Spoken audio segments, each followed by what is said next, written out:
कलाम मुक़द्दस में से हमारे लिए आज की तिलावत मुक़द्दस यूहन्ना रसूल का पहला ख़त, उसके 3 बाब की 11वीं से 21वीं आयत तक।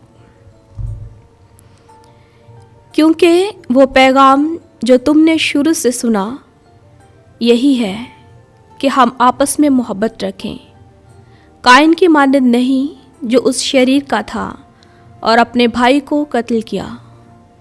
क्योंकि उसने उसे कत्ल किया इस वास्ते कि उसके काम बुरे और उसके भाई के काम रास्त थे।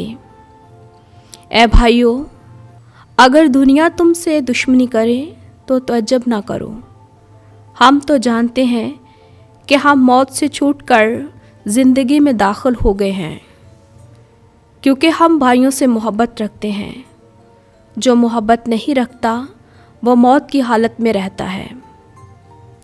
जो कोई अपने भाई से दुश्मनी रखता है वो खूनी है, और तुम जानते हो कि किसी खूनी में हमेशा की ज़िंदगी मौजूद नहीं रहती।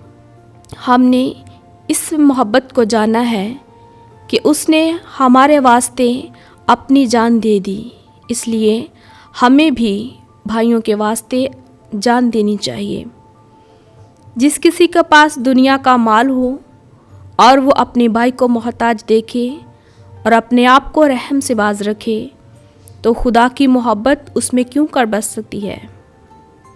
ए बच्चों, हम कलाम और ज़ुबान से नहीं बल्कि काम और सच्चाई के ज़रिए से भी मोहब्बत रखें। इससे हम जानेंगे कि हम सच्चाई के हैं और उसके आगे अपने दिलों को तसल्ली देंगे, क्योंकि अगर हमारा दिल हमें इल्ज़ाम दे तो खुदा तो हमारे दिल से बड़ा है और सब कुछ जानता है। ए प्यारो, अगर हमारा दिल हमें इल्ज़ाम ना दे तो हम खुदा के हजूर खातर जमा रखें। पाक कलाम के पढ़े और सुने जाने पर खुदा की बरकत हो। खुदा का शुक्र हो।